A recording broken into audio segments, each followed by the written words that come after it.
Hey guys, Suraj Balakrishnan for World Cup Dream Team. I'm actually standing right outside the FIFA Ticket Center, the official place to get World Cup tickets for all the games, right from the group stages to the quarterfinals, semi-finals, and of course the final.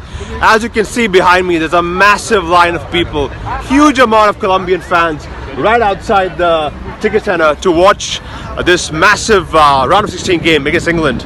And with me is one among several. My friend, what's your name? Hi, my name is Andres Acosta from Colombia. From Colombia, and where are you? You stay in Colombia right now? No, I'm living in Germany, by the way. Alright, fantastic Andres. Andres, as you can see, is one of the many people who was standing out here for the game. And Andres, big game today. After what happened in the last 2 days, many say the winner of Colombia-England will reach the semi-final or maybe the final. What do you think about that? I think it's very likely because we are in the so-called easy side of the tournament. The winner of this game is going to have to face Switzerland or Sweden, who I don't think are very strong opponents against either England or Colombia, and then it's going to be Croatia or Russia. So I think it's very likely that the winner of this game is going to make it to the finals. Absolutely, most of the people I talk to are really confident, because both even the English fans really believe that if they can get past this Colombian side, this very strong Colombian side, they can actually make it to the final, which is, some confidence there. Now, Andres, a lot of news obviously about James Rodriguez, the Real Madrid superstar. He plays now in Bayern Munich. Oh, sorry, Bayern Munich. I'm still the Real Madrid way now. But Peckerman is saying that James, could be fit. There's not a serious injury, but some people are saying it could be mind games for the manager. So, what do you think? Is he going to start? Well, they haven't confirmed anything officially, but I think he's not going to start, and I think they're going to have it. They're going to have him sitting there in case it's needed, because I don't think he's going to be 100% fit for the game.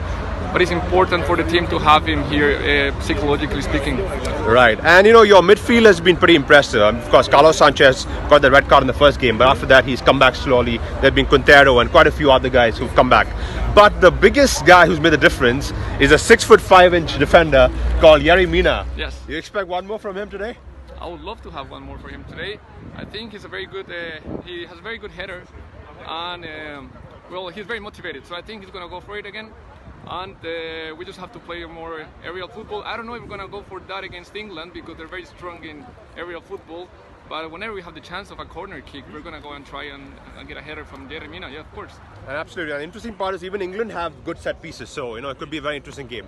And now tell me, Andres, you were telling me that, you and your wife have been to roughly 3 games, all the 3 Colombian games. Yes. What is your favorite story of this World Cup so far? We've had so many people telling us about how they got here, about Russia. Tell us your favorite moment, your favorite story about the city, about the country, about the World Cup. Well, it was the game in Kazan was very nice because we came from Saransk after a defeat, and then people in Kazan were feeling a little nervous. Right. We had big expectations. And then after the game, these expectations were met after the 3-0 against Poland, and people was crazy. People was dancing in the street, playing salsa live in the street. And we had lots of Russians with Colombian jerseys, Colombian flags, dancing and cheering for Colombia, singing songs in Spanish. And I've had lots of Russian people telling us that they're cheering for Colombia this World Cup because Fantastic. They love the way the fans are celebrating. And that's really the spirit of the World Cup. The Russian people coming. Last time Russians were really supporting Serbia against Brazil. So there's a lot of intercultural mixing and intercultural dynamics. And finally, my friend Andres, what is the prediction for today's game? What's going to happen? My prediction is going to be a very close game. It's going to be very difficult for both teams to score, so I think it's going to be a 2-1 that is going to be sorted in the second half. The first half is going to be very close, no goals, and the second half is going to be a 2-1 for Colombia. 2-1 for Colombia. We just confirmed that 2-1 for Colombia. Yeah. And thank you so much, Andres. Great to meet you.